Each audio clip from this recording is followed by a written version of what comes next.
यदा यदा हि धर्मस्य ग्लानिर्भवति भारत अभ्युत्थानम् अधर्मस्य तदात्मानं सृजाम्यहं परित्राणाय साधूनां विनाशाय च दुष्कृतां धर्म संस्थापनार्थाय संभवामि युगे युगे।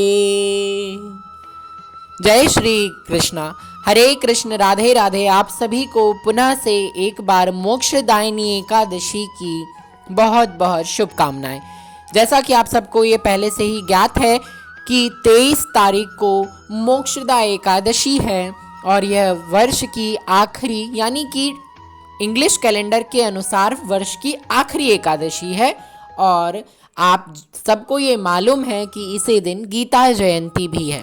गीता जयंती अर्थात इसी दिन, इसी एकादशी के दिन भगवान श्री कृष्ण ने अर्जुन को गीता के महात्म्य का ज्ञान रणभूमि कुरुक्षेत्र में दिया था। और गीता जयंती यानी जो हमारी गीता की जो महात्म की पुस्तक है, जिसको भगवान की वाणी कहा गया है, उसका जन्म हुआ था। इसीलिए इसे हम सभी गीता जी के प्राकट्य उत्सव के रूप में भी मनाते हैं। तो जैसा कि हर एकादशी के तहत मैं इस बार भी आप सभी के समक्ष मोक्षदायिनी एकादशी की परम पावन एवं मनोहारी महात्म्य की व्रत कथा लेकर प्रस्तुत हूँ। आप सभी सावधानी पूर्वक भगवान श्री विष्णु का ध्यान करते हुए, श्री कृष्ण के शरण का ध्यान करते हुए इस परम पावन कथा का श्रवण करें। तो बोले श्री विष्णु भगवान ने की जय।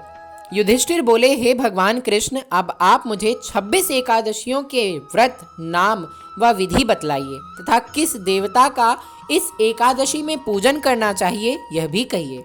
भगवान जी बोले कि मार्गशीर्ष माह, जिसे हम सब अगहन माह जानते हैं, इसके शुक्ल पक्ष की एकादशी का नाम युधिष्ठिर मोक्षदा एकादशी है। यथा नाम तथा गुण अर्थात मोक्ष को देने वाली 12 मासों में मैं सर्वश्रेष्ठ मार्गशीर्ष माह को मानता हूँ। यह बात मैंने गीता में अर्जुन से कहा है।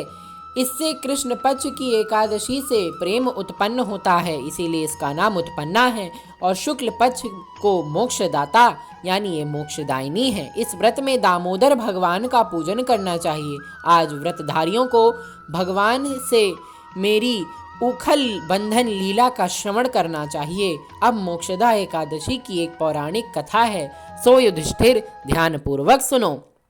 प्राचीन गोकुल नगर में वैखानस नाम का एक राजा धर्मात्मा व भक्त था। उसने रात्रि को स्वप्न में अपने पूज्य पिता को नरक भोगते देखा।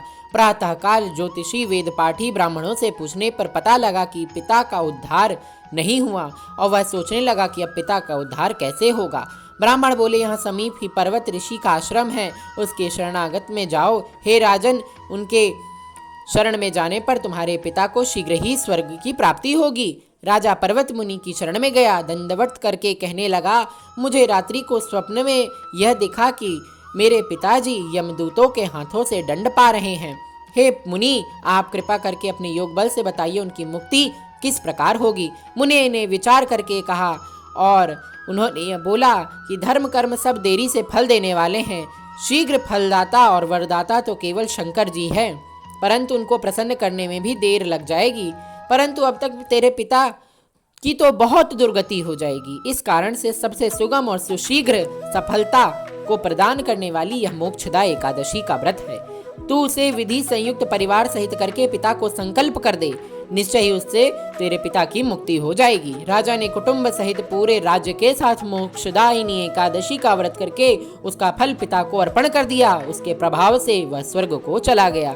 जाते हुए पुत्र से बोला, हे पुत्र, अब मैं परम धाम जा रहा हूँ। श्रद्धा भक्ति से जो व्यक्ति मोक्षदायिनी एकादशी के महात्म्य को सुन करके इस परम पावन दिन को अपने व्रत का एक संकल्प भी अगर अपने पितरों के निमित्त कर देता है, तो उसके पितर अगर कहीं भी कोई योनि में होंगे या यमदूतों से दंड पा रहे होंगे या कई नीच योनि में विचर रहे होंगे, तो उसे भी इस दिन मोक्षदायिनी एकादशी से मोक्ष की प्राप्ति हो जाएगी।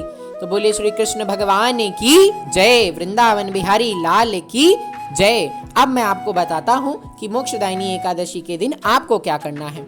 मोक्षदायिनी एकादशी के दिन आपको गीता जी के पुस्तक का पूजन करना है। गीता जी की पुस्तक के पूजन के पश्चात भगवान श्री कृष्ण को इस दिन बेलपत्र जरूर चढ़ाने हैं और तुलसी पत्र भी अवश्य अर्पित करना है। जो भी आप करें उसमें अपने पितरों का नाम जरूर लें और हो सके तो गीता जी के 11वें अध्याय का पूरा पाठ करें, क्योंकि मात्र गीता जी के 11वें अध्याय के पाठ से आपको संपूर्ण गीता के पढ़ने का फल प्राप्त हो जाएगा। मैं आपको बताता हूँ कि गीता जी का 11वां अध्याय बहुत ही छोटा सा अध्याय है, जो कि भगवान श्री कृष्ण की ही वाणी है और उन्होंने अपने परम एवं सबसे सुंदर स्वरूप का वर्णन किया है। इसीलिए वह एकादशी के लिए 11वीं तिथि और 11वां अध्याय योग्य है और उसको पढ़ने से आप, आपके पितृ और आपकी जीवन में कभी कोई दुर्गति नहीं होगी। आशा करता हूँ आपको ये जानकारी अच्छी लगी होगी। आप सभी यह सारे उपाय इस मोक्षदायिनी एकादशी को करिए, जो कि इस वर्ष शनिवार को यानी 23 तारीख को आ रही है। तो जय श्री राधे, हरे कृष्णा मित्रों। एक बार जोर से कहिएगा, अपने मन से कहिएगा और कमेंट्स में भी कहिएगा राधे राधे।